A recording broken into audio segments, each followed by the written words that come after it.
नमस्कार, उत्तराखंड एक्सप्रेस में आप सभी का स्वागत है। मैं हूं नीलू और सबसे पहले बात आज पेश होने वाले बजट की। तो केंद्र सरकार आज आम बजट पेश करने जा रही है। संसद में वित्त मंत्री निर्मला सीतारमण सुबह 11 बजे बजट पेश करेंगी। बजट से पहले केंद्रीय कैबिनेट की बैठक सुबह 10:15 बजे संसद भवन में होगी। कैबिनेट बैठक बजट अप्रूवल को लेकर यह बैठक होगी। 11 बजे केंद्रीय वित्त मंत्री बजट पेश करेंगी।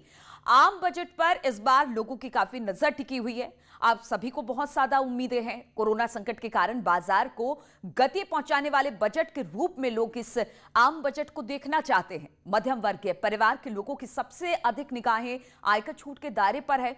वहीं व्यापारियों की जीएसटी कम होने और गृहिणियों को महंगाई से राहत की भी उम्मीद है। तो अब सबकी नजर बजट पर है। आखिर बजट की पोटली से किसके लिए क्या निकलेगा?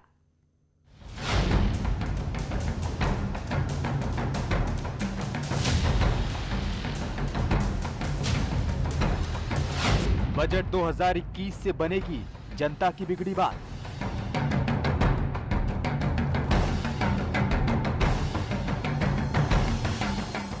कोरोना काल में क्या होगी अर्थ की व्यवस्था?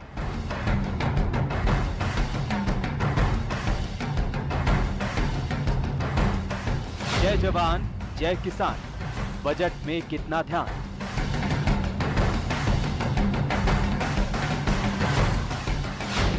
महंगाई से मिलेगी राहत या नए टैक्स की आफत?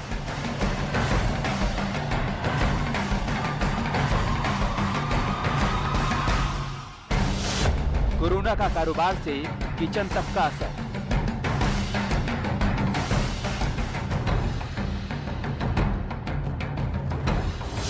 बजट से अर्थव्यवस्था को मिलेगी कितनी रफ्तार?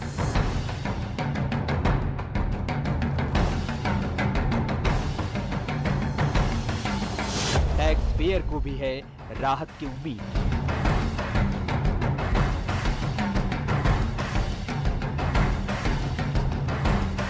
Service sector, health care, defence पर सरकार का फोकस।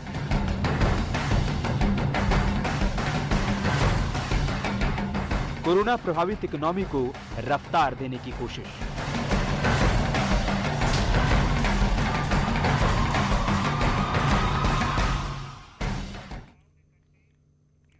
तो वित्तीय वर्ष 2021-22 का बजट आज पेश हो रहा है और इस बजट से लोगों को बहुत ज्यादा उम्मीदें हैं। आपको 5 तस्वीरों के जरिए दिखा रहे हैं कि बजट से किसकी क्या उम्मीद है। इसमें किसानों की नजर सबसे ज्यादा है। किसानों, क्योंकि इस समय किसान आंदोलन चल रहा है और सबकी नजर इन पर लगी हुई है। इसके बाद बात हेल्थ सेक्टर की करें तो हेल्थ सेक्टर के साथ ही लोगों को पेट्रोल डीजल के बढ़ते दामों को लेकर भी उम्मीद है कि महंगाई से थोड़ी राहत मिले। वहीं आम आदमी टैक्स में छूट को लेकर उम्मीदें लगाए बैठा है। तो बहुत सारी ऐसी उम्मीदें हैं जो आम जनता आज इस बजट में देखने की चाह रखती है। खासतौर पर किसानों का सबसे ज्यादा फोकस रहने वाला है, क्योंकि जिस तरह से किसान आंदोलन है, किसान नाराज है, उनको किस तरह से उनकी नाराजगी को दूर किया जाएगा, इस पर रहेगी नजर। टैक्स से छूट मिलेगी कि नहीं, महंगाई से राहत मिलेगी कि नहीं। इसके अलावा बहुत सारी ऐसी चीजें, उम्मीदें किस किस सेक्टर से है। रक्षा मंत्रालय से बहुत ज्यादा उम्मीदें हैं, फार्मा सेक्टर से बहुत ज्यादा उम्मीदें हैं। तो इस उम्मीद पर कितना खरा उतरेगी ये बजट, ये देखने वाली बात होगी।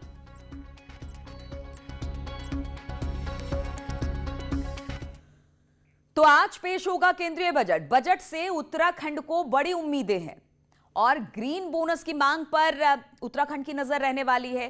केंद्र की योजनाओं में धनराशि बढ़ाने की उम्मीद भी उत्तराखंड के लोग कर रहे हैं और उत्तराखंड की सरकार भी इसको लेकर कहीं ना कहीं उम्मीद लगाए बैठे हैं।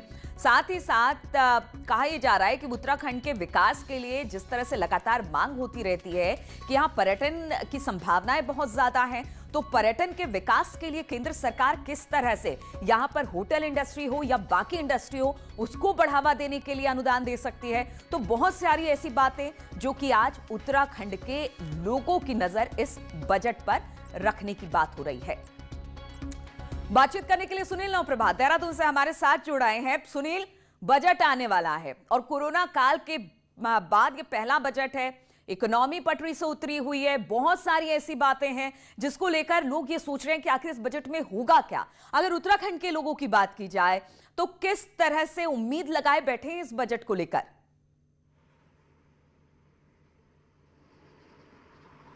देखिए नीलू, कोरोना काल के बाद ये पहला केंद्रीय बजट है और खासकर उत्तराखंड में जो कोरोना काल में टूरिज्म इंडस्ट्री थी वो बैठी है, बहुत लॉस उसको हुआ है।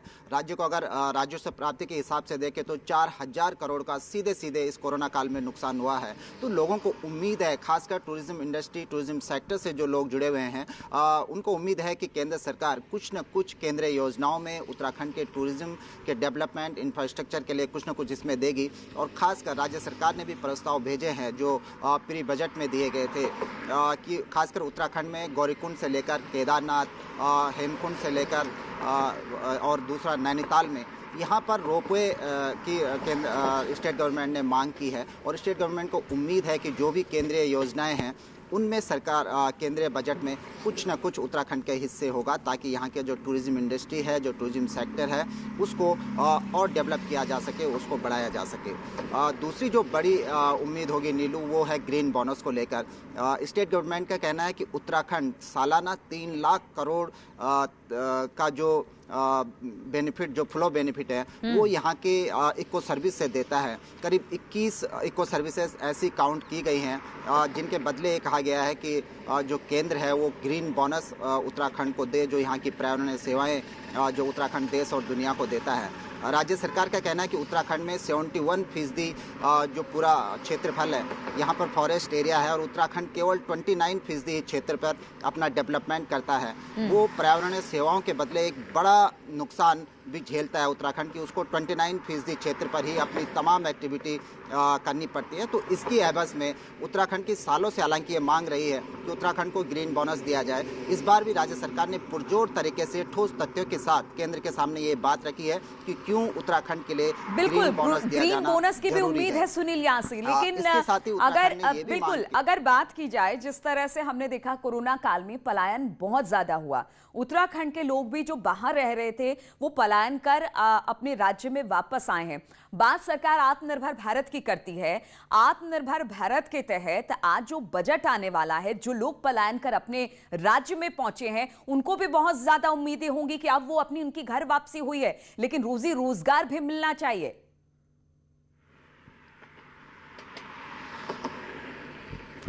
बिल्कुल नीलू, केंद्र सरकार, राज्य सरकार ने ये भी मांग की है कि जो एमएसएमई सेक्टर है, खासकर जो मध्यम और मझोले जो उद्योग हैं, उनको बढ़ावा देने के लिए जो केंद्रीय योजनाएं हैं उनमें खासकर बढ़ोतरी की जाए, स्पेशली उत्तराखंड को ध्यान में रखते हुए। एक जो बड़ी डिमांड उत्तराखंड ने की है कि यहाँ पर स्पेशल इकोनॉमिक जोन की तरह पर उत्तराखंड को स्पेशल आइस जोन घोषित किया जाए और जिस तरह के जो तमाम लाभ स्पेशल इकोनॉमिक जोन को दिए जाते हैं वो वही लाभ यहाँ पर स्पेशल आइस जोन बनाकर उत्तराखंड को प्रदान किया जाए। इससे जो योगा है या जो तमाम आयुष से जुड़ी जो गतिविधियां हैं, जो जड़ी बूटियां हैं, उनका यहाँ पर उसके उत्पादन को बढ़ावा मिलेगा, उसके विपणन, उसकी मार्केटिंग को यहाँ पर बढ़ावा मिलेगा और इससे रोजगार के साथ साथ जो यहाँ का टूरिज्म इंडस्ट्री है, जो बिल्कुल सुनील, तो कहा जा सकता है उम्मीदें इस बजट से बहुत ज्यादा है।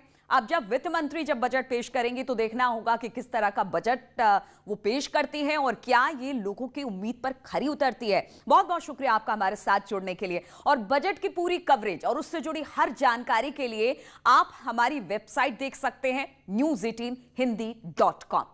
चलिए बढ़ते हैं अगली खबर की ओर। दिल्ली में किसानों को लेकर माहौल भले ही गर्म हो, लेकिन उत्तराखंड के किसान 6 फरवरी को बेसब्री से इंतजार इसका कर रहे हैं, क्योंकि इस दिन सरकार किसानों को ब्याज मुक्त लोन देने जा रही है। उत्तराखंड में सरकार दीनदयाल उपाध्याय किसान कल्याण योजना के तहत किसानों को कम ब्याज दर पर लोन देती आई है, लेकिन अब ब्याज मुक्त लोन भी दिया जा रहा है। उधम सिंह नगर और देहरादून के बाद इस 6 फरवरी को प्रदेश भर में सभी 95 ब्लॉक पर एक साथ इस योजना का शुभारंभ होगा।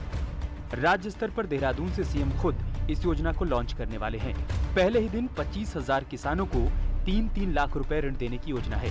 इसके बाद अंतर्राष्ट्रीय महिला दिवस यानी 8 मार्च को 1000 महिला सेल्फ हेल्प ग्रुप को 5-5 लाख का लोन देने की तैयारी है। अब प्रत्येक किसान को वो एलाइड काम करने के लिए भी 3 लाख रुपए 0% में देने की योजना बन गई है और 6 तारीख को पूरे प्रदेश में हमारे जो 95 ब्लॉक हेडक्वार्टर हैं और जिला हेडक्वार्टर, उसकी एक दिन लॉन्चिंग करने वाले मुख्यमंत्री जी, और लगभग 25,000 से ज़्यादा किसानों को हम एक ही दिन जो है ऋण देने वाले हैं। देखिए, जो पुरुष समूह हैं उनको 6 तारीख को दिया जाएगा और महिला समूह को 8 मार्च जो अंतर्राष्ट्रीय महिला दिवस है उस दिन हम 1000 महिला समूह को एक ही दिन में ऋण वितरण करने वाले हैं। उधर कांग्रेस इसे चुनावी वर्ष में रिश्वत करार दे रही है। कांग्रेस का कहना है कि किसान लोन नहीं मांग रहा, वो अपना कर्ज माफ कराना चाहता है जो सरकार कर नहीं रही। देखिए, भारतीय जनता पार्टी वोट के नजरिए से जो कुछ कर ले, लेकिन जो किसान चाह रहा है वो क्या सरकार कर रही है? किसान कहाँ लोन मांग रहा है? किसान लोन नहीं मांग रहा, किसान तो कह रहा है कि जो पहले का कर्जा है वो माफ कर दो। विपक्ष इसे चुनावी गणित कहे या कुछ और, लेकिन सरकार का दावा है कि किसानों की आय दोगुनी करने की अपनी योजना में वो सफल रही है, जिसमें से 4 लाख से अधिक किसानों को ब्याज मुक्त लोन अब तक दिया भी जा चुका है। न्यूज़ 18 के लिए देहरादून